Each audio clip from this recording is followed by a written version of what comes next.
Aquí da inicio el programa de opinión más influyente de la radio. Las emisoras Democracia AM y XFM presentan la revista de opinión Democracia, con la conducción y dirección de Gonzalo Rosero. No puede haber diálogo sin libertad de expresión. No puede haber diálogo sin libertad de expresión. Ella es el alma de un pueblo. Sin amilanarse.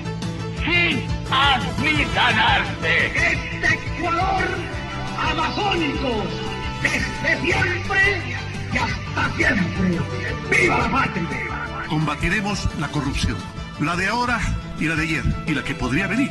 La de adentro y la de afuera. La revista de opinión Democracia. Los temas realmente relevantes, analizados con la visión crítica del periodismo libre. Da inicio la revista de opinión Democracia, el programa en el que usted cree. Comenzamos. Gonzalo Rosero, credibilidad incuestionable.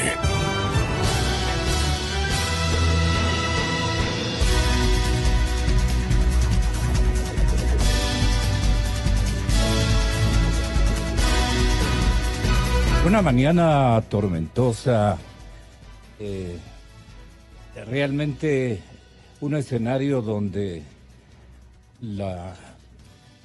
ser buenos anfitriones nos costó esta mañana, especialmente llegar cumplidamente hasta nuestros estudios. Las calles capitalinas, obviamente completamente húmedas. Hay que tener mucho cuidado para conducir y le exhortamos a usted guardar la mayor vigilancia, especialmente a las llantas de los vehículos de transporte público y de transporte individual, familiar y privado. Hay que tener mucho cuidado, las calles de la ciudad están completamente húmedas. Y los resbalones, las frenadas, cuánta circunstancia puede ocurrir en un momento dado. Y no queremos tener un inventario de accidentes en esta mañana. Mañana fría en la capital de la República. Tome usted los cuidados indispensables. Estoy muy contento de poder ser anfitrión de un libro periodístico que se publica después de un periodo, como dicen sus editores, demasiado largo de silencio, de confusión, que nos ha mantenido en un estado de parálisis prácticamente en el que flotamos sin ningún rumbo,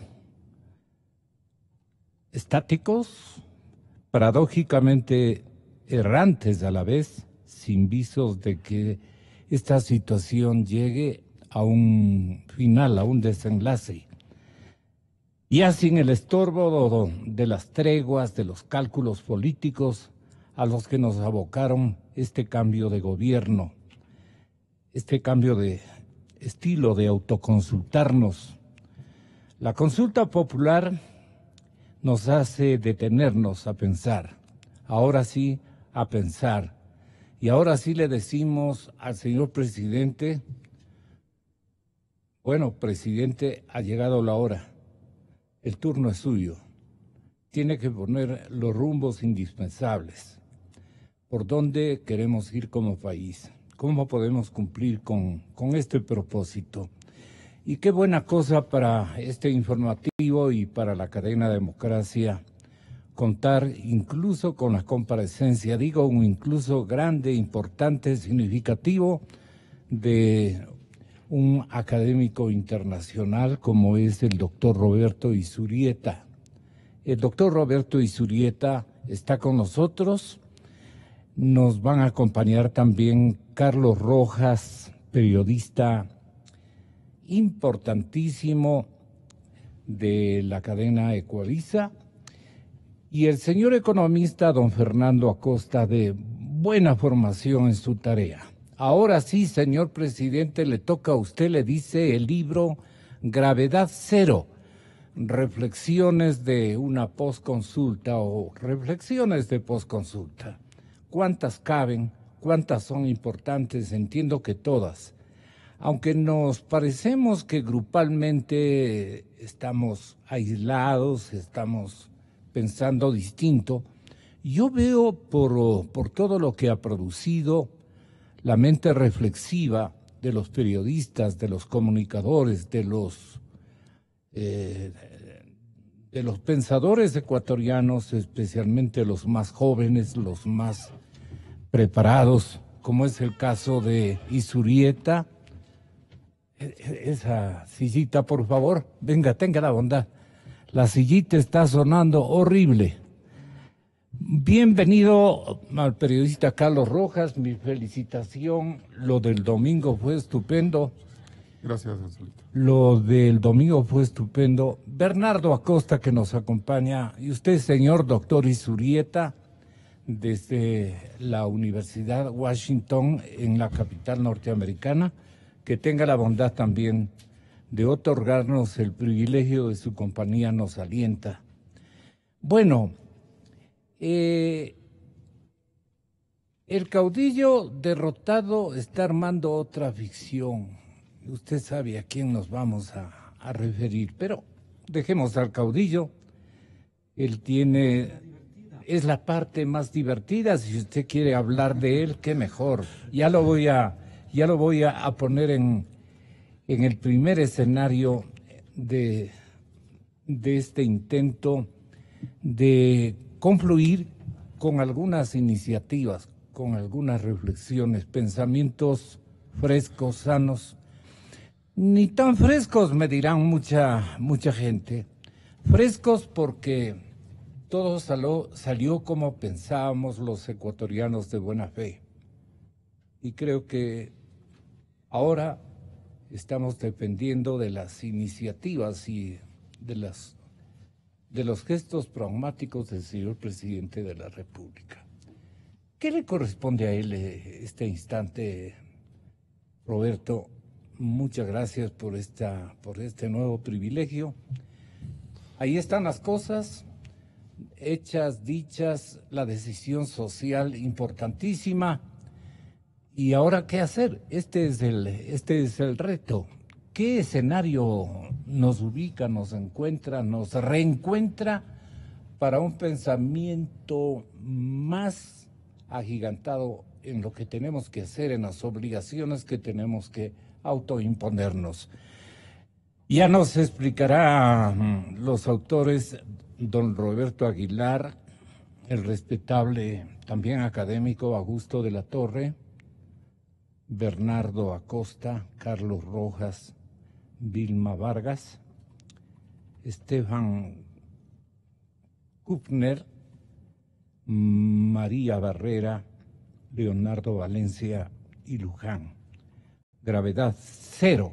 Nos hace falta reflexiones post consulta para diseñar los andariveles más importantes por los que debe transitar el país desde todo punto de vista. A esto tienen que ponerle los intelectuales.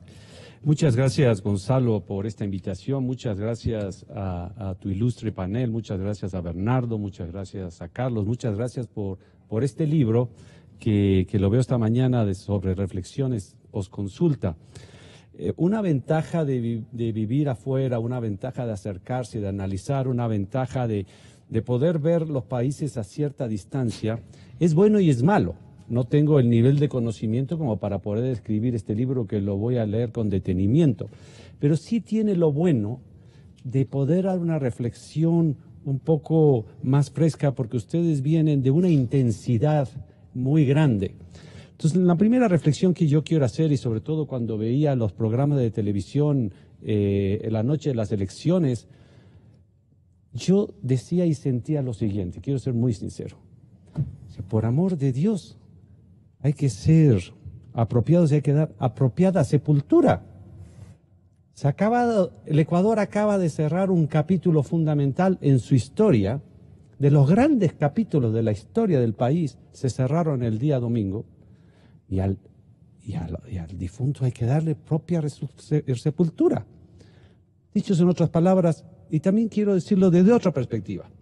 Mi querido Gonzalo, tú has sido un luchador por la democracia, tú has sido perseguido por dictaduras, yo, mi familia también. Es un momento de celebrar. Es un momento de celebrar el país, que el país ha tomado una decisión importante de cerrar una página de la historia y abrir la otra. Entonces ya vamos a hablar de cómo vamos a llenar las páginas que la historia ecuatoriana quiere escribir. Y en tal sentido, el liderazgo, la posición del presidente es fundamental. Pero démosle apropiada sepultura política. Es muy importante lo que acaba de pasar.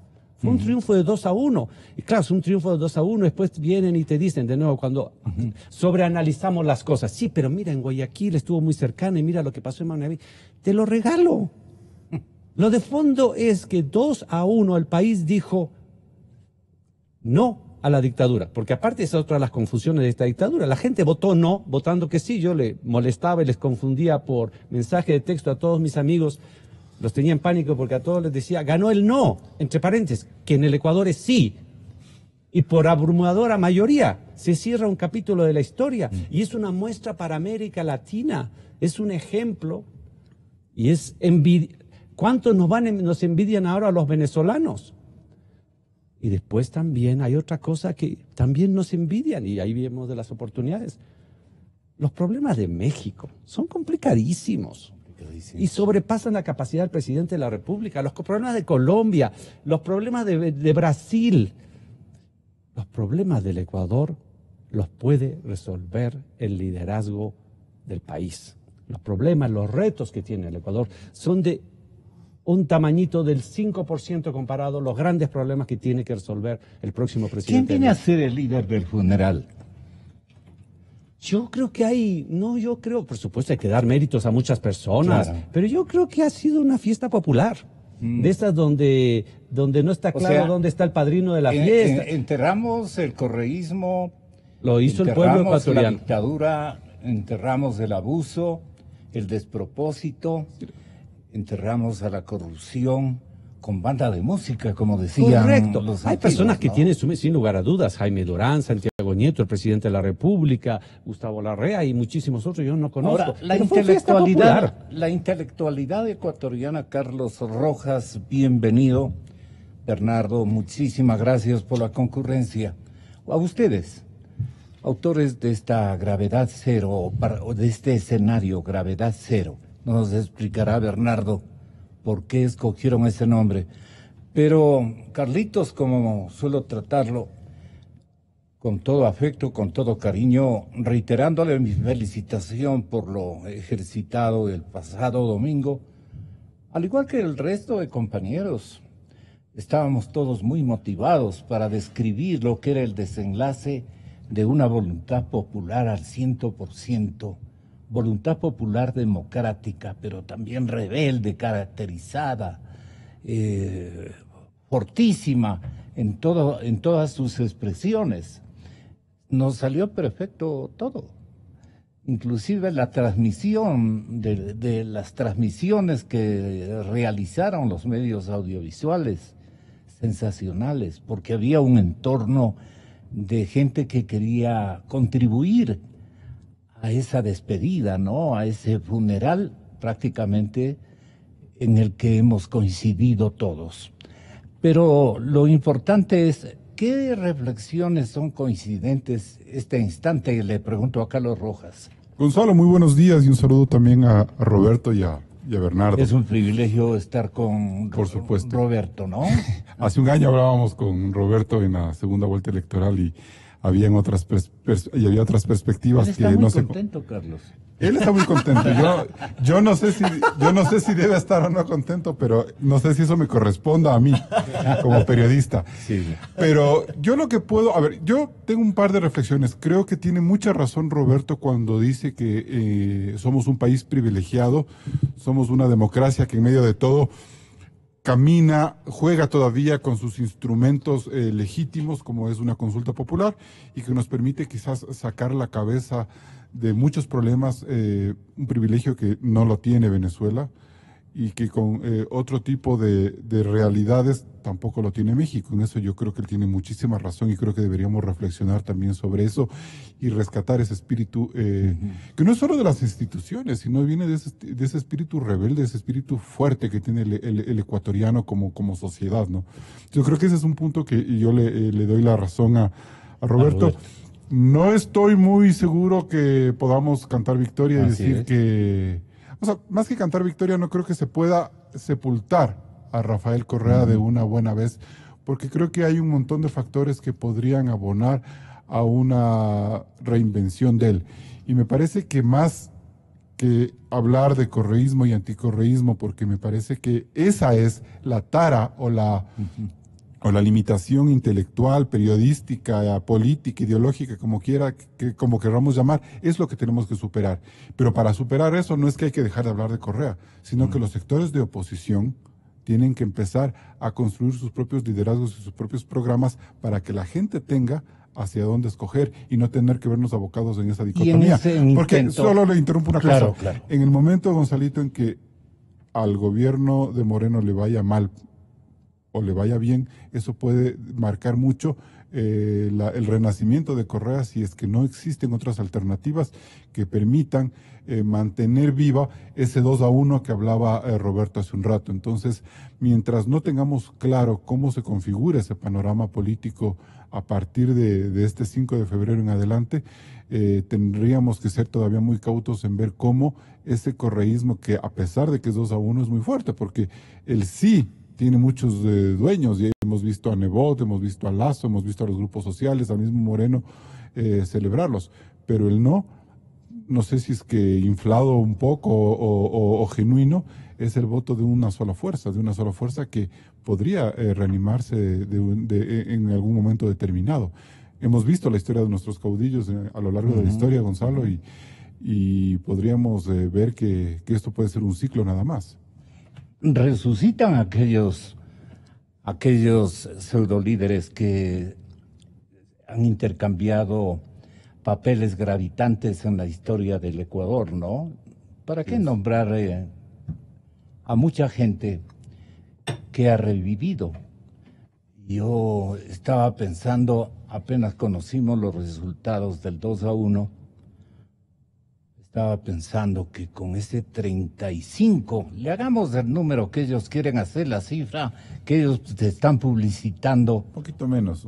Sí, pero digo, ellos se avanzan al 35 en la parte retórica de la evaluación cuantitativa. Y entonces dicen, tenemos el 35 y el mismo hombre ahora está armando una ficción. Y cuando arma la ficción dice, nos está anunciando que él va a regresar, que una constituyente puede convalidar y cambiar absolutamente todo, que estamos nosotros aptos para un ejercicio donde se destruyan estos postcorreísmos diseñados por un sinnúmero de mentes no muy coincidentes en algunas cosas. Por eso la pregunta gravitante de este momento es ¿en qué nos debemos poner de acuerdo? Especialmente esta generación de ustedes, la intermedia, la que está preparada para darle ese giro a nuestro país. Bernardo, si es tan amable. No calificaste de joven, ya te pusieron en generación intermedia. Yo me sentiría ofendido. Ahora. Buenos días, un gusto estar con ustedes, Gonzalo, Roberto, Carlos. No, yo le hago un favor a Antonio, su padre, porque ya quiere que madure. No, maduro siempre fue, de niño ya era maduro, pero joven siempre. Yo creo que es un momento muy importante el que estamos viviendo ahora mismo y por eso presentamos este libro. El momento después del cambio de gobierno hubo una serie de temas que nos tenían entretenidos, lo que estaba pasando con el ex vicepresidente Glass, el distanciamiento con el presidente Correa, y teníamos todas estas distracciones, todos estos entretenimientos, y luego anunciaron que convocaban una consulta popular, y para no hacer olas a la consulta popular, hubo una serie de temas importantes sobre los cuales dejamos de conversar. Uno de ellos, por ejemplo, la economía, que este gobierno, a pesar de que el presidente Moreno ha criticado y se ha quejado de que no le dejaron la mesa servida, su ministro de Finanzas de su gobierno no ha hecho más que profundizar la política económica del expresidente Correa, que es adquirir montos sumamente altos de deuda externa, en este caso con mayor frecuencia. Y claro, ¿cuándo vamos a terminar con este tren de endeudamiento que es insostenible? Entonces, hay una serie de temas que han quedado represados para, repito, no hacer olas a la consulta, para no perjudicar el bien mayor que era el evento que vivimos el domingo pasado.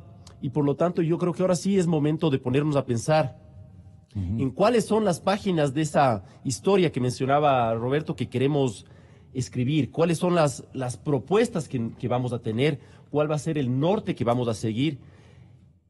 Y me parece que este libro es justamente eso, es un aporte al debate con insumos de calidad, al debate nacional, a la opinión pública, y circula hoy, martes 6 de febrero, con Diario El Comercio. Creo que es bueno que todos sepamos eso. Me parece además que el presidente Moreno tiene que saber aprovechar el momento, porque todos los ciudadanos que votaron sí, que le dieron un apoyo el día domingo, si es que ellos no ven que hay un cambio en la política económica, en las relaciones exteriores, en las propuestas que nos da para mejorar nuestras condiciones de vida, en definitiva, si es que ven que esto es nada más una extensión, una continuidad de lo que ocurrió durante los 10 años de correísmo, me parece que va a tener una serie de personas que le dieron su apoyo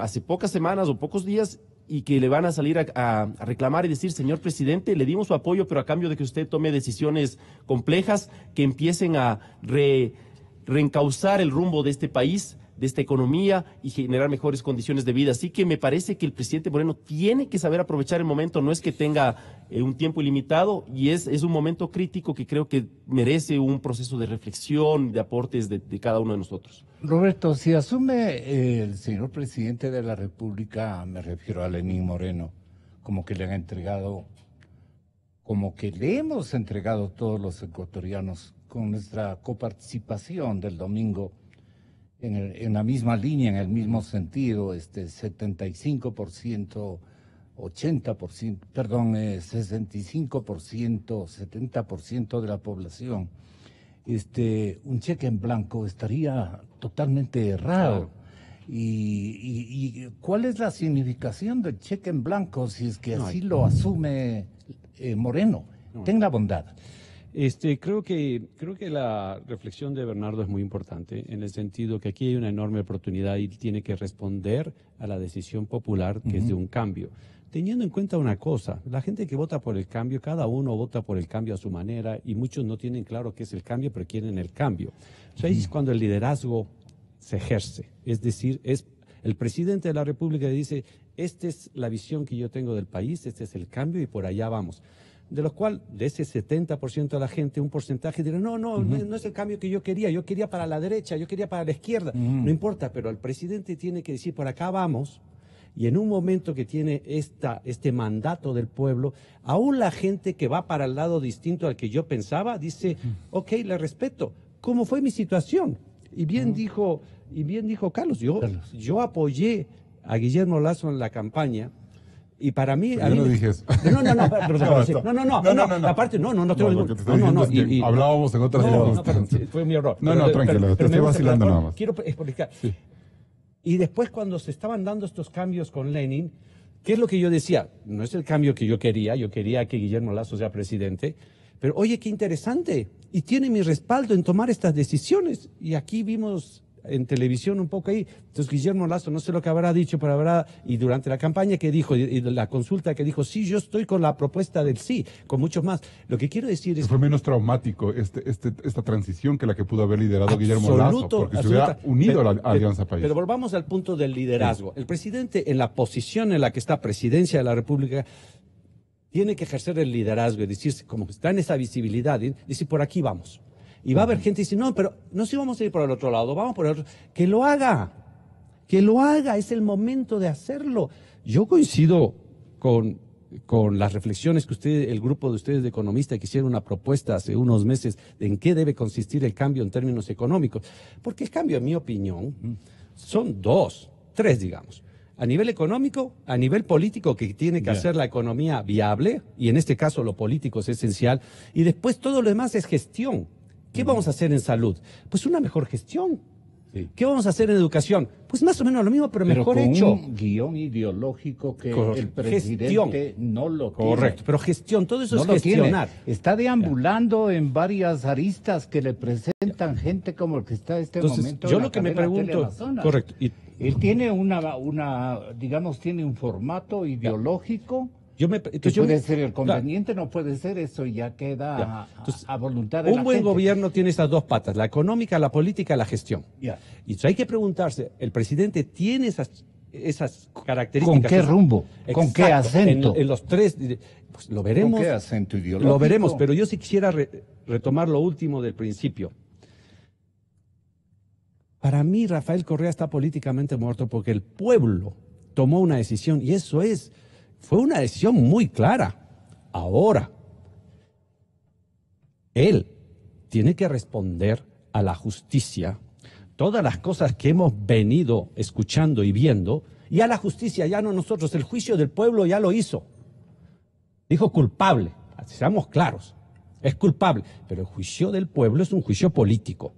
Nosotros somos demócratas y lo que queremos es que las cortes investiguen todas estas cosas que hemos visto cada día en los periódicos dentro del juicio que se ha dado al ex vicepresidente Glass y todo lo más que está pasando. Tiene que responder a la justicia y que la justicia diga si es culpable o inocente. El juicio político ya está hecho, culpable.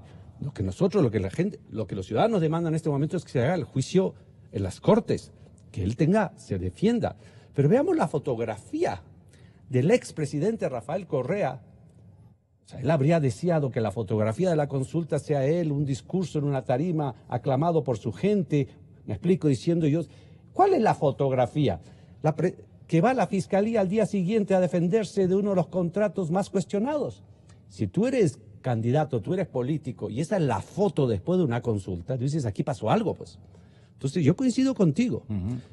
Y como ciudadanos, el pueblo ecuatoriano en este momento también va a demandar que responda a la justicia. Ahora, si después de hacer una justicia profesional independiente, después de 6 meses dice, no señores, todo lo que nosotros hemos visto ha sido humo, no ha existido, el señor no tiene nada que ver con nada, el señor es inocente, yo seré el primero que diré, que bien, me quedaré más tranquilo. Me parece muy raro, como le parecería muy raro al pueblo ecuatoriano, porque lo que se ve muy mal. Entonces sí, tiene que responder a la justicia. Pero él está creando desde ya otra ficción. Y este artículo que yo lo traje no es del autor el Ricardo Patiño, sino las circunstancias, ¿no? Pero el tema son los pelagatos. Es una buena plataforma periodística la que se da cuenta rápidamente, Carlos, que el caudillo derrotado está haciéndose la víctima, está armando otra ficción, y que él dice, esto pasará al fin y al cabo, ya hemos visto, y lo primero que regresará a ver en el retrovisor histórico es el velasquismo, o tantas otras manifestaciones que han habido de un retorno sine qua non, digamos, un retorno de las cosas malas, feas. Han retornado con otros nombres, con otras circunstancias. ¿Usted no cree que esa autoría estará ocurriendo al Ecuador? Ojalá no haya otro velasquismo en este país. No por ensuciar la memoria de Velasco Ibarra, ni mucho menos, sino que el hecho de que una sociedad tenga que depender 40 años de la voluntad de un caudillo, creo que no se merece un país del siglo XXI. Entonces me parece que ojalá eso no ocurra, y como yo decía hace un momento, y también retomando las palabras de Roberto, es el pueblo el que tiene que empezar a marcar una agenda política a través de otros liderazgos. Y en cierta manera, ¿hay líderes? Supongo que tiene que haber esos líderes, tienen que construirse. Este momento hay gente que se ha reivindicado unos triunfos. Me parece a mí que Guillermo Lasso está haciendo su tarea de líder de la oposición, lo está haciendo Jaime Nebot, incluso si es que él no quiere no quiere Jaime Nebot retirarse de la política, como dice que no se retirará en términos totales. El hecho de que él ya no pueda ser candidato a Guayaquil hace que su pueblo, el pueblo de Guayaquil, le empuje hacia un liderazgo un poco más nacional, si de aquí a 4 años esas condiciones necesitan o requieren de un Jaime Nebot. Pero también hay unos liderazgos en la sierra que son los que más nos preocupan, ¿no? Porque este liderazgo de centro izquierda que podríamos este momento atribuirle quizás a Lenín Moreno, necesita también aclararse y como reacomodarse en la sierra, en Quito, que yo veo que hay una gran ausencia y sobre todo una ausencia ideológica clara, porque la gran preocupación que tengo yo frente a estos cambios, Roberto, es que mucho de la matriz ideológica de Lenín Moreno y de su gobierno es volver a los inicios de Montecristi y a los inicios a esta suerte como de alianza país virginal. Y yo no sé si eso nos convenga como sociedad. Sería desperdiciarle esa oportunidad. Pero bueno, si eso se desperdicia, el momento en que la economía le descuadre, la gestión se le caiga, el liderazgo político se le caiga, vamos a sentir un vacío de aquí a 4 años. ¿Quién va a llenar ese vacío? Muy ¿O hay una pregunta. suerte pendular hacia unos modelos distintos, con unas alternativas de oposición que podamos nosotros tener clara? ¿O podemos volver hacia ese radicalismo y hacia esa suerte de correísmo inspirado en Velasco? Pero precisamente por eso creo yo que aportes como el que ha hecho Bernardo Acosta e Ivonne Guzmán en este libro Gravedad Cero creo que son importantes para tratar de trazar esas rutas, ¿no?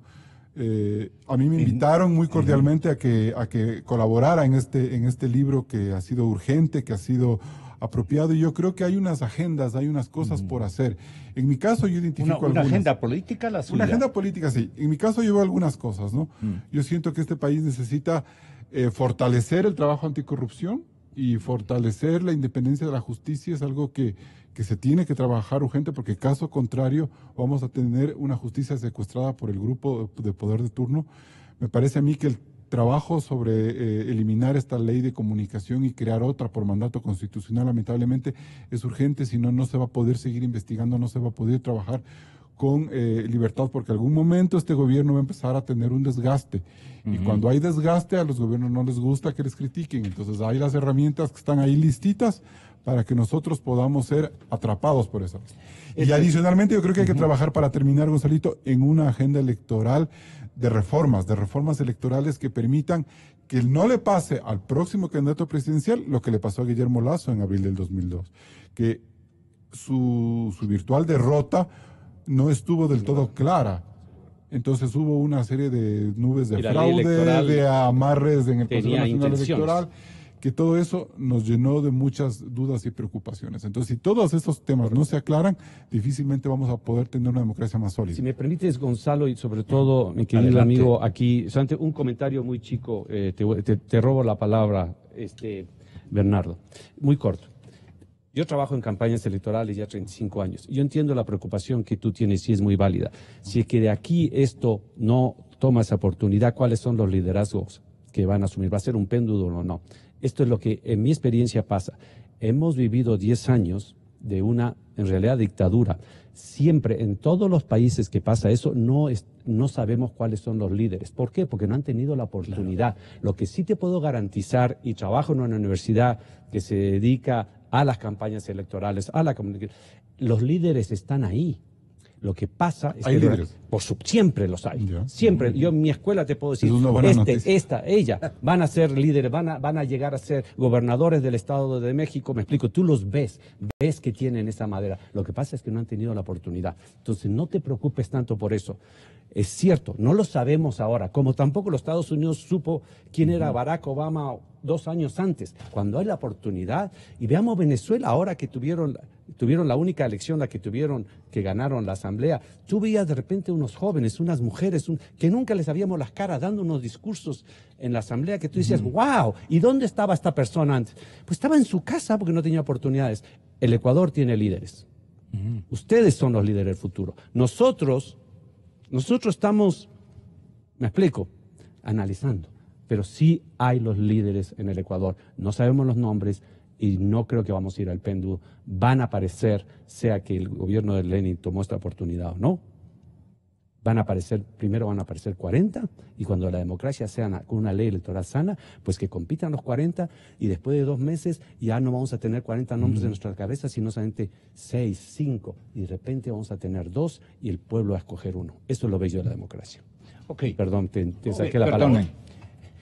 El asunto es que para consolidar la consulta se va a requerir paralelamente de 2 simultaneidades, valga la redundancia, ¿no es cierto? Una económica y otra política. Si no consolidamos la parte jurídica de nuestro país y armamos un andamiaje de coincidencias entre todas las generaciones convocadas en este momento a hacerse cargo de la parte política, no hay partidos políticos, no tenemos líderes, seamos honestos. Así líderes que muevan masas, que movilicen a la gente, no lo tenemos, no lo tenemos.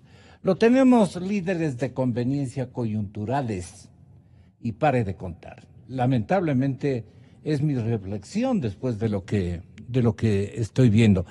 Al punto que el mismo Gustavo Larrea, que estaba hace contados instantes en nuestra fraterna cadena Teleamazonas, con la veña de Carlitos, De la competencia. a la competencia, dice que lo primero que tenemos que hacer es reformar, echar a andar cambios jurídicos contra la corrupción. De esto hemos venido hablando reiteradamente, que se deben hacer nuevamente exámenes previos de Contraloría.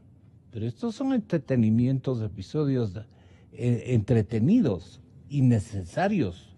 Claro que el castigo es indispensable, la lección tiene que ser aprendida, desde luego que sí, no nos oponemos a aquello, pero para mí, y creo que para usted, Bernardo, como buen economista de buena formación, lo primero es resolver los problemas económicos, darle una plataforma al ecuatoriano emprendedor, al ecuatoriano que tiene su dinero guardado en el colchón, dinero mal habido, inclusive que podría servir para otros fines y que está este momento en bancos lejanísimos, en entidades financieras lejanas.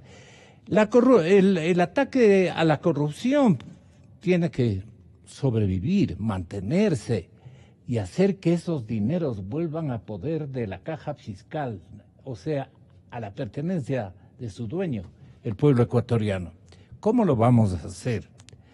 Si hasta los Alvarado Espinel, después de tantas pruebas y de tantas circunstancias que todos conocemos, en asocio con otros empresarios editorialistas que han hecho cosas terribles, se han metido la plata que han querido, se han forrado de dinero. Esto todavía no sabe los estamentos de fiscalización.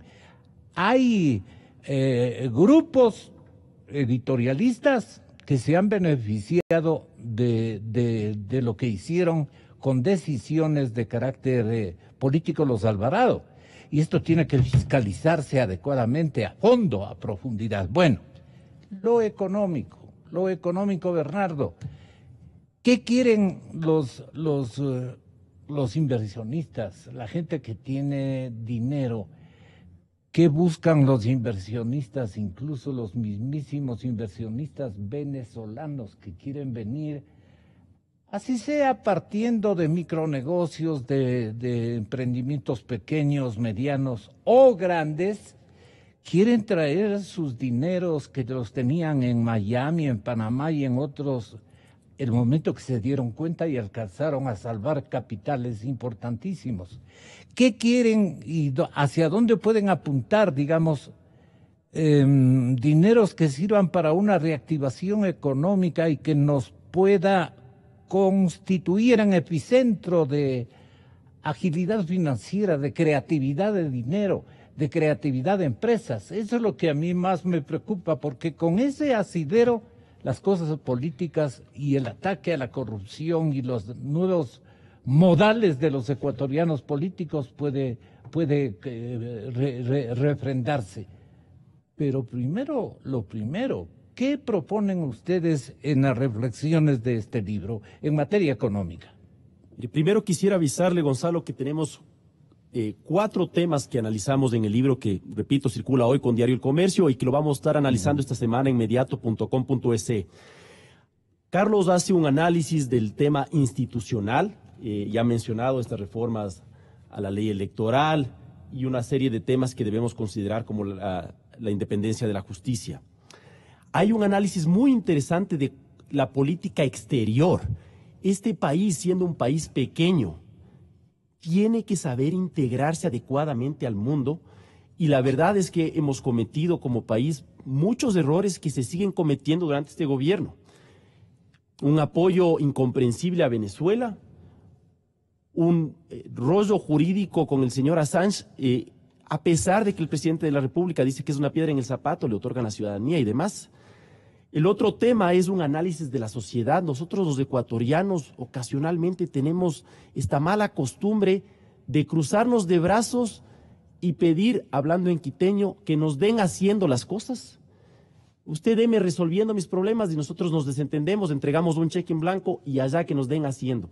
El correísmo no fue producto solo de Correa, de este ser autoritario, abusivo y demás, sino de una sociedad que permitió que existiera, que quiso casi que existiera este Correa. Yo recuerdo en mi adolescencia haber escuchado muchas veces que la gente decía lo que necesitamos en este país es un Pinochet. Pues tuvimos este Pinochet porque la gente quería que tuviéramos. Y hacemos un análisis en el tema económico. Yo le hago una entrevista a Augusto Latorre, que me parece que es uno de los economistas con mejores formación y experiencia en el país. Él fue el economista jefe para América Latina y tiene esta visión global de los problemas. Y a juicio de Augusto, a mí me parece muy interesante lo que él dice. El principal problema de la economía ecuatoriana es la competitividad. El Ecuador se volvió un país muy caro para producir y tenemos dificultad para colocar nuestros productos a buenos precios de manera competitiva en el resto del mundo. Ese es el principal desafío de la economía ecuatoriana. Yo estoy citando lo que él dice. Y luego menciona el problema, por supuesto, del déficit fiscal, que hay que ir anunciando un programa para ir reduciendo de manera paulatina y adecuada el déficit fiscal, de manera que las cuentas se vayan equilibrando. Y yo le digo, oiga, pero usted ya vamos hablando un buen tiempo y usted no menciona nada de la deuda. Y cuando escuchamos aquí los programas de opinión y demás, lo primero y casi lo único de lo que se habla es la deuda. Él dice, el tema de la deuda, por supuesto, hay que atenderlo directamente, pero resolver el problema de la deuda va a ser una consecuencia de que hagamos bien las tareas en materia económica, en el ajuste fiscal y en materia de competitividad. Y me parece muy importante esa reflexión porque el principal problema que tiene el Ecuador es un tema productivo. Es muy difícil atraer inversiones al país cuando no es atractivo producir en el Ecuador para vender al resto del mundo porque los costos de producción en el país son muy altos o porque no tenemos acuerdos comerciales con otros sectores del mundo. Y luego en la segunda parte de la entrevista, que ya no se trata sobre la corrección de los desequilibrios actuales, le pone a la economía ecuatoriana en contexto, Augusto. Y hay, por ejemplo, dentro de las reflexiones de cómo se puede ir desarrollando una economía, Augusto dice, tenemos que elevar el nivel del debate en el país. Por ejemplo, que me parece muy interesante escucharle a un economista resaltar la necesidad de tener un debate con base en evidencia, en fundamentos, en propuestas concretas y en reflexiones que estén debidamente sustentadas. Creo que hay un gran aporte en esa conversación, creo que es un aporte fresco y para echarle una cuña adicional al libro, y Roberto decía al inicio de la entrevista que él tiene una ventaja al vivir afuera porque tiene una reflexión más fresca. Contamos con 2 testimonios de ecuatorianos que desde mediados de los 90 viven fuera del país. El uno es Leonardo Valencia, que es un escritor que vive en Barcelona y cuenta cómo le ve al país, cómo le vive al Ecuador desde fuera. Él, de hecho, tiene la aspiración de en algún momento volver al Ecuador. Y la otra persona es una abogada, historiadora, una persona muy destacada, María Elena Barrera Gargual, que vive en Nueva York y ejerce la abogacía en Nueva York. Y cuenta cómo le ve desde Nueva York este país del cual se fue desde mediados de los 90 y cuenta su testimonio de esta visión más fresca, más... ¿Y qué le dicen a ella los neoyorquinos que podrían invertir en el Ecuador? Bueno, eso tendría que preguntarle a ella, francamente, no quisiera responder a nombre de ella, pero me parece que hay unas la reflexión que constituyen un aporte y unos insumos de calidad.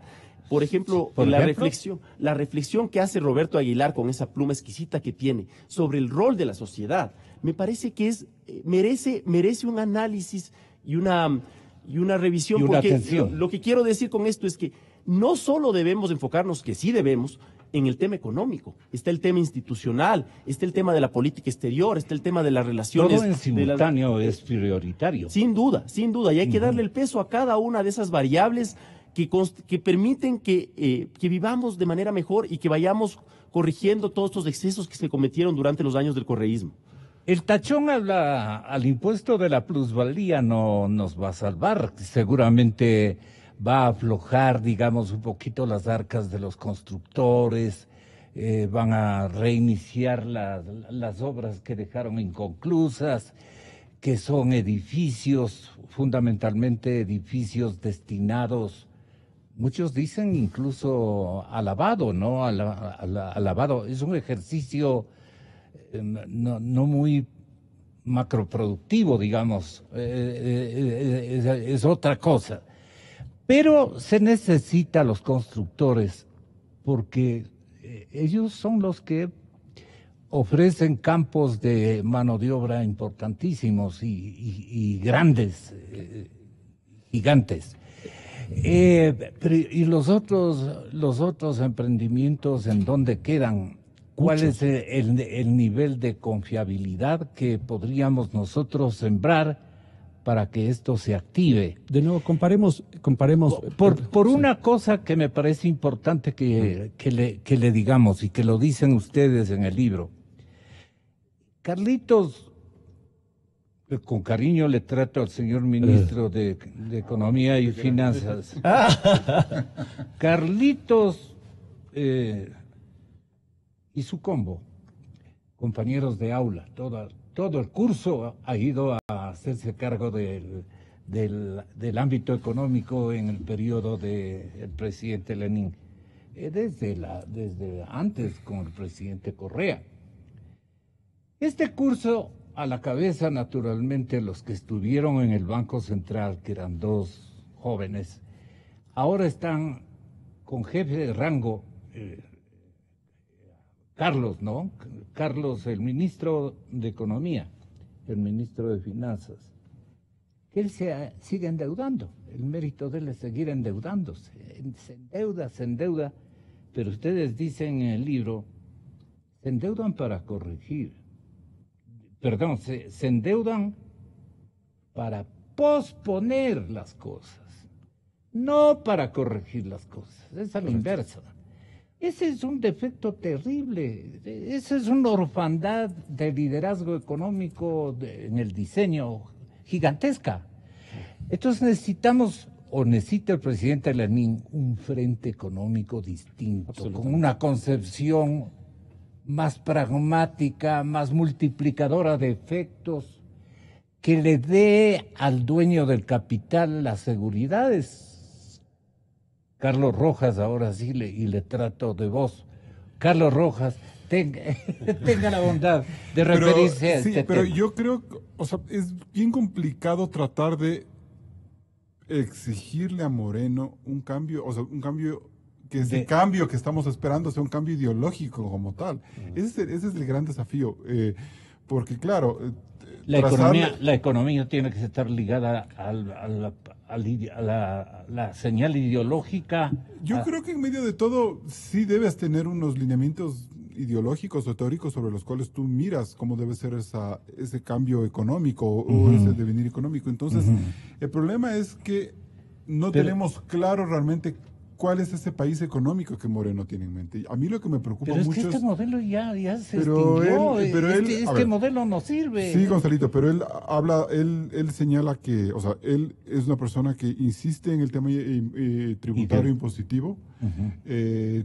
Tienen esta idea de que hay que seguir recaudando. O sea, el objetivo de ellos es recaudar más, dejando de lado lo que decía en esta entrevista, lo que decía Bernardo en el libro, en la entrevista con Augusto Latorre, que es producir. No se entiende muy bien hacia dónde va esta dinámica productiva. Veo yo que ahí, a través del ministro Campana, de la ministra de Comercio Exterior, hay unos intereses por abrirse al comercio, pero no sabemos si es que llegarán con la facilidad y la rapidez con la que uno esperaría que lleguen. Pero más allá de eso, yo veo que en materia económica se están repitiendo muchas de las matrices que se usaron en estos 10 últimos años con la ventaja de que hace 10 años quizás había más dinero del petróleo. Pero en esta situación no sé de qué manera Moreno pueda avanzar en una agenda económica distinta. Si me permites una reflexión que puede ser muy útil, que es una de las técnicas más importantes de la negociación. El problema es que comenzamos una negociación discutiendo posiciones o su posición ideológica. Pero yo sí tendría la oportunidad de conversar con el presidente, no me iría por ese lado. Tienes que nombrar un gabinete o ministro de Economía de derecha. No se trata de eso, hermano. El gobernador decía, no, a mejorar el nivel de debate. Claro. Lo que tienes que, como una persona como él, lo que tienes que ponerte de acuerdo no es en la posición, sino en el objetivo. En este momento, ayer tuve el gusto de cenar con un gran empresario ecuatoriano. Le preguntaba, ¿cuáles son las últimas ofertas de trabajo que has hecho tu compañía? Me decía, ABCD. ¿Cuántas carpetas tuviste para cada una? Dice, 400 más o menos. Hace 5 años, cuando tú ofrecías esa, ¿cuántas tenías? 5, 6.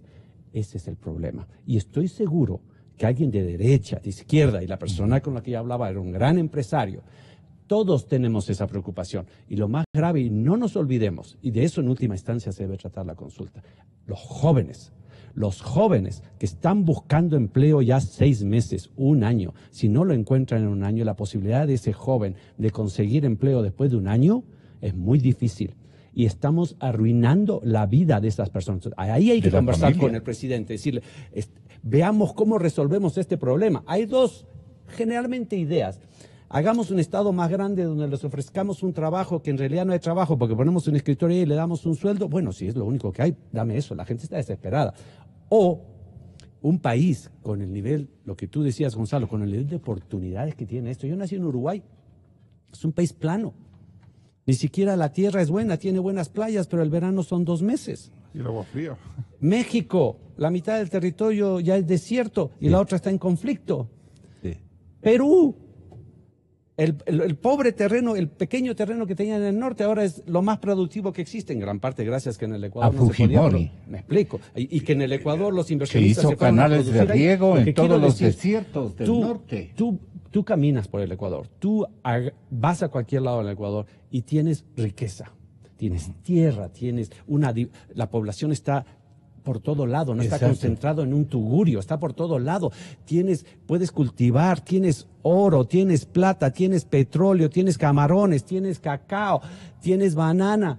Hermano, en este país hay plata, hay posibilidades. Entonces lo que hay que decirle al presidente, ¿cómo puede hacer el Estado para potencializar eso y dar qué? Fuentes de empleo, sobre todo a los jóvenes, que muchos de ellos están buscando empleo ya 6 meses y 1 año. Esto es insostenible.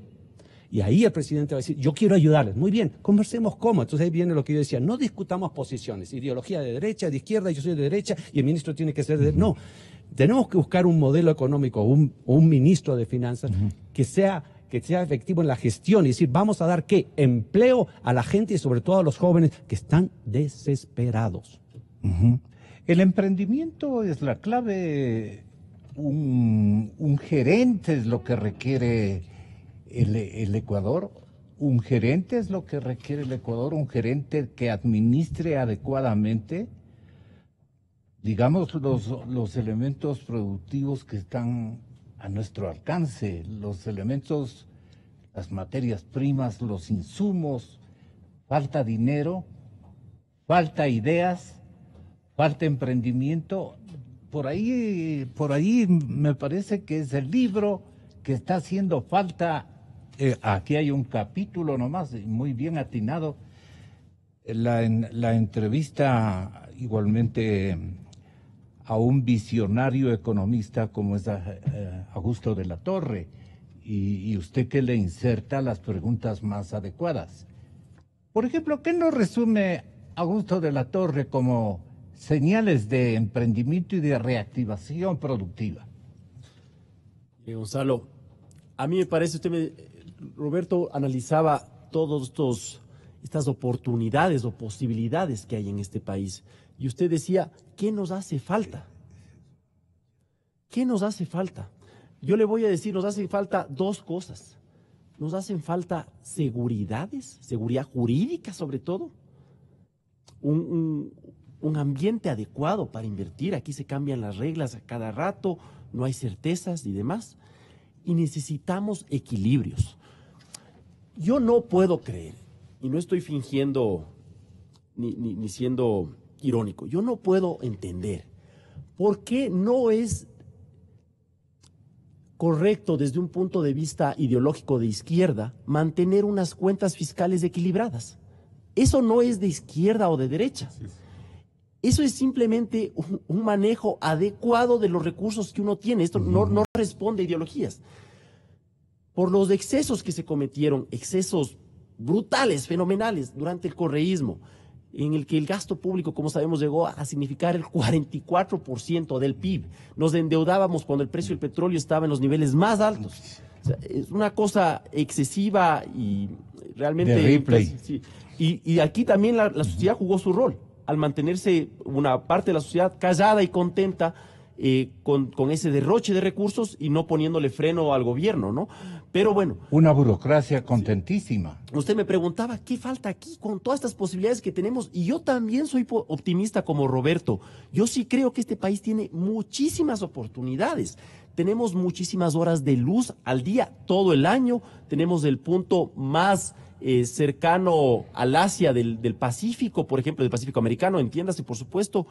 Tenemos una cantidad de oportunidades agrícolas, somos un país pequeño, como dijo Roberto, muy bien conectado, y podríamos discutir todas las oportunidades que existen en este país. ¿Qué nos falta? Nos faltan equilibrios, tenemos que recuperar esos equilibrios, Gonzalo, y esto va mucho más allá de las ideologías, no responde a ideologías, y necesitamos crear un ambiente adecuado para la inversión. El rato que logremos eso, estoy seguro que es simplemente una cosa de incentivos. Los recursos de ecuatorianos y de extranjeros van a empezar a venir. Y necesitamos sobre todo también una agenda que no responda a la inmediatez, Gonzalo, sino una agenda que sea más a mediano y largo plazo. Uno de los problemas de este país es que somos muy noveleros. Entonces ahorita sí. Nos entusiasmamos con una política X y a los 3 meses nos olvidamos de esa y empezamos a hablar de otra política Y, y así pasamos de tumbo en tumbo en las ideas. Tenemos que fijarnos proyectos y objetivos de mediano plazo y trabajar con ese norte como un punto de referencia para todos. Hacia allá remamos todos. Y eso creo que depende sobre todo del liderazgo. Y necesitamos un liderazgo fuerte en este momento, pero también que la sociedad sepa jugar su rol. Carlos ya lo dijo, el pueblo debe marcar también una agenda política y una agenda en los distintos temas de discusión de la opinión pública, y creo que esa es función de cada uno de nosotros. Usted le pregunta a Augusto, ¿cómo definiría estabilidad macro? Esto que es como prohibido para que la gente entienda, ¿no? No. Esto es fácil, señores oyentes. La estabilidad macro significa inflación baja, una trayectoria fiscal, o sea, un manejo fiscal sustentable, una trayectoria de deuda pública que pueda ser manejable, o sea, pagable, por decir de alguna manera, un sistema financiero sano, y los bancos se han portado excelentemente bien, con buenos rectores, con buenos gerentes. No estoy regresando a ver a tu padre y a tus tíos, pero excelentes banqueros. Una balanza de pagos cuya trayectoria sea financiable, con exportaciones robustas y sin tener que estar endeudándose como locos, con mucha inversión extranjera. Acá tiene que venir inversión extranjera. Lo que yo veo en los países, dice Augusto de la Torre, es que es muy difícil armonizar estos 3 objetivos. Si logras hacerlo, logras círculos virtuosos. Es lo que ocurrió en Chile durante los años 90. Me parece que este es el meollo del desarrollo económico y social. ¿Qué opina Carlos Rojas? Perdón, Carlos, sí, me cruzo, saco el capote y me cruzo ahí. Desde luego. Quiero aclarar para que la audiencia sepa cuáles son esos 3 objetivos a los que hace referencia Augusto. Él dice que los países generalmente se decantan por uno de estos 3 objetivos y que el meollo del desarrollo, como dice ahí, es lograr armonizar estos tres objetivos. El primer objetivo es crecimiento económico. El segundo objetivo es tener políticas sociales redistributivas. Y el tercero es estabilidad macroeconómica. Lo que dice es muchas veces nos enfocamos en uno y se nos van de la mano los otros. Entonces, por ejemplo, hay países que se enfocan o se concentran en el tema del crecimiento, pero se olvidan de la redistribución y de las políticas sociales. Hay otros países que se concentran en las políticas sociales, pero se les va de la mano el fisco y ya no hay estabilidad macroeconómica. Y hay otros países que se concentran, o periodos de la historia en los que nos concentramos en la estabilidad macroeconómica, como sucedió en los años 90 con el consenso de Washington, y nos olvidamos del crecimiento y como consecuencia no se generan estos círculos virtuosos. Entonces, el kit está en lograr unos círculos virtuosos al armonizar estos tres objetivos: crecimiento de la producción, del empleo, de la economía, política redistributiva con un Estado fuerte en la parte social y estabilidad macroeconómica en las que las cuentas fiscales externas estén equilibradas. Frente con frente a nosotros, Carlitos, se organiza el mayor estamento de coordinación económica, de fusión económica de nuestra región del Pacífico. Frente con frente a nuestras playas. Casi en la mitad estamos nosotros de toda esta confluencia de economías virtuosas además. Y estos señores se alzan de hombros y dicen mejores nuestros planes diseñados en Río de Janeiro por el Fidel Castro y por el presidente Chávez, difunto este momento. A ver, Carlitos. A ver, yo por eso sí insisto en que el debate económico sí parte necesariamente de unas premisas teóricas o unas visiones ideológicas, porque, a ver, ¿qué es lo que estamos debatiendo ahora? El tamaño y la función que debe tener el Estado en el rol de la economía. Es decir, si queremos un Estado que controle toda la actividad económica y que esa sea el eje de la producción, vamos a tener unos resultados que ya los hemos visto, por un lado. Por otro, lo que yo lamentablemente veo de este gobierno es que se mantiene esa obsesión por seguir teniendo una economía que subsidia como la principal prioridad. Es decir, lo que decía Bernardo, al ser inmediatistas, lo que buscamos es que tengamos, o sea, que la gente más pobre tenga el bono, que no se suban los combustibles, que no se corrijan los desequilibrios para no preocupar o no perjudicar a las personas que más necesitan. Entonces, el bono para la casa. Me parece que esas políticas sociales son adecuadas, pero no sé hasta qué punto deben ser la razón esencial de un modelo económico de un país. El modelo económico debería ir hacia cómo producir más. Y ahí tiene sentido lo que en esta entrevista Bernardo y Augusto de la Torre hacen en el libro Gravedad Cero, Reflexiones Postconsulta. Es decir, bueno, queremos dejar de pensar en la deuda, entonces aumentemos la producción para que esa producción haga que el PIB crezca y la deuda sea más relativa, más manejable. ¿Y cómo se logran eso? Bernardo hablaba hace un momento de abrir el comercio exterior, pero ese comercio exterior está también ideologizado lamentablemente. Entonces, si tú no aclaras y no sinceras esas políticas, esa visión ideológica de la economía, difícilmente vas no solo a lograr los equilibrios que son esenciales, necesarios en cualquier economía, en la casa familiar, por Dios. Si uno vive endeudado, si uno gasta en exceso, por más que ganes $12,000 o ganes $600, siempre te va a faltar ese dinero. Es un elemental sentido de ahorro que lamentablemente durante 10 años nos quitaron ese principio, relativizaron ese principio del ahorro como una máxima prioritaria para un país pobre que necesita salir del subdesarrollo. Y lamentablemente cuando se ideologiza el comercio exterior hace que cada 10 años, porque yo tengo entendido que para uno poder entrar en el foro de la PEC, por ejemplo, necesitas cada 10 años hacerlo.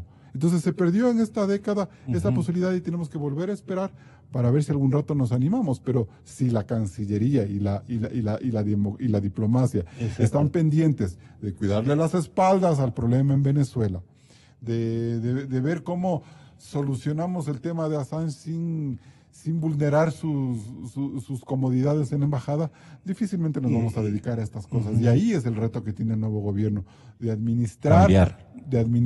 Señor presidente, tiene que cambiar administrar los resultados de esa consulta popular. Cuadros administrativos Para significativos, importantes, tienen que ser cambiados. Sabrá cómo lo hace, pero lo importante es administrar. Y deben ser este sí que he coincidentes. recibido, este sí posconsulta que he recibido, él tiene que saber administrar y decir, bueno, a la plusvalía se le dijo no, porque es un no, o sea, se le dijo sí a derogar la plusvalía, que era un no a la política de plusvalía de Correa. Se le dijo sí al Yasuní porque era una forma de rechazar la manera en que se estaba manejando la política energética en ese tema. O sea, esa balanza entre política hidrocarburífera y medio ambiente. Entonces hay una clara pauta del pueblo ecuatoriano y eso hay que saber administrar. Eva García tiene que disimular. Se le ve que disimula. Tiene muchos conflictos, digamos, de visión, ¿cierto? Y ella tiene un papel como ministra muy, muy importante. Pablo Campana con semejante escuela ha desarrollado una concepción adecuada del comercio exterior y anda viajando y anda en buenos círculos, ha hecho amistades, ha cumplido jornadas muy interesantes. El otro día que estaba aquí nos decía: estamos viviendo un buen momento económico a nivel mundial y Ecuador tiene que aprovechar este buen momento. ¿Cómo? Fortaleciendo las relaciones comerciales con nuevos acuerdos comerciales. Y por favor, esto quiero aclarar siempre. Con cada país, con cada región, tenemos que hacer un análisis profundo. ¿Qué tipo de acuerdo comercial puede funcionar para beneficio del Ecuador, de sus empresas, empresarios, emprendedores y trabajadores? Nosotros, un país de 16.6 millones de ecuatorianos, no podemos vivir aislados. Tenemos que integrarnos al mundo. El mercado es del mundo. Definitivamente, en Ecuador estamos viviendo un cambio generacional. Queremos crecer, queremos desarrollar y tener buenas relaciones internas con todos los miembros que forman parte de la sociedad ecuatoriana. Mejores relaciones externas, definitivamente con países que comulgan los mismos principios y valores que el Ecuador. Hay que hacer definitivamente un análisis interno. De hecho, estamos haciendo un análisis de la Alianza del Pacífico, por ejemplo, un tema que no solamente puede beneficiar al país, fortalecer relaciones con los Estados Unidos. Y por favor, a todos los que me están escuchando, eso no significa que porque vamos con Estados Unidos no vamos a ir con otros países. Al mismo tiempo estamos caminando con Rusia, Comunidad Euroasiática, así como vamos con Japón y Corea, vamos con China. Fíjense, los Estados Unidos tienen relaciones comerciales muy intensas con Qatar, con China, con Rusia. ¿Por qué nosotros no? Estamos totalmente de acuerdo con lo que dice Campana. El señor presidente está también de acuerdo. Yo le noto que está contento con la administración de comercio exterior del señor Campana, el presidente. Pero hay otros que le insisten, adueñados del Banco Central, adueñados de las cuentas fiscales públicas. No debemos hacer tanto, nos van a reclamar, se nos van a ir más correístas, qué sé yo, cómo serán esas tratativas entre ellos, ¿no? Que siguen insistiendo en reencontrarse en el tema de las reformas jurídicas, de las reformas políticas, de la lucha contra la corrupción, que está muy bien, desde luego, pero efectivas luchas que le abonen el regreso de capitales sustraídos por sus mismos ex compañeros o compañeros de jornada. Eso tiene que tener una segunda importancia. Por eso yo desde el comienzo busco ser coherente. Lo que necesitamos es la economía. La economía es el sello de hoy en adelante del presidente de la República. ¿No creen ustedes, Bernardo? A mí me parece que el esfuerzo que está realizando el ministro Campana es muy positivo para la economía. Lo que no puede suceder es que se borre con el codo lo que se hace con la mano. Hace todos estos acercamientos para lograr acuerdos con distintos países, si es que se lograran esos, o bloques económicos, si se lograran esos acuerdos o esas integraciones, serían muy positivas para la economía ecuatoriana, como bien señala el ministro. Pero mientras las cuentas fiscales se mantengan tan desequilibradas, cada vez en una situación más crítica, en la que demandamos más recursos de los prestamistas internacionales y se va haciendo un hueco cada vez más grande para tapar un hueco más pequeño, y estamos hipotecando nuestro futuro de esa manera e insistiendo en las políticas económicas que nos condujeron al problema actual. mientras no se logre coherencia entre estos distintas áreas del gabinete, el efecto que va a tener el esfuerzo desplegado por el ministro Campana va a ser muy limitado. De manera que lo que necesitamos de manera urgente es coherencia en las políticas económicas de todo tipo, en las políticas comerciales, en las políticas industriales, en las políticas de competitividad, de manejo, digamos, de costos interno, reducción de los costos de la electricidad, en el tema de los combustibles, en la política laboral, en la tramitología, en la política corporativa o normas corporativas y demás, para que todos apuntemos hacia el mismo norte. A mí me gustó mucho la reflexión de Roberto Izurieta, que decía, identifiquemos problemas y conversemos sobre cómo resolver esos problemas. Dejemos de lado el aspecto ideológico en la medida de lo posible. Coincido también con Carlos Rojas, que el tema ideológico no hay cómo eliminarlo del debate. Carlos de la Torre Espinosa, que no es el ministro de Finanzas, sino es un experto en populismo, hizo una reflexión el sábado en mediato.com.es en la que decía que la derecha tiene que entender que Guillermo Lasso no ganó las elecciones y que Lenín Moreno es una persona con una ideología de izquierda y que por lo tanto hay que tomarle a su gobierno como un gobierno de una inclinación de izquierda y que no hay cómo pedirle algunas cosas. Está muy bien eso. Yo creo que eso tenemos que aceptar y entender todos. Pero insisto, izquierda no significa mantener unos desequilibrios que son perjudiciales para todos los ciudadanos y sobre todo para los más vulnerables. Un último tema que es importante, Gonzalo, para que nos entiendan nada más.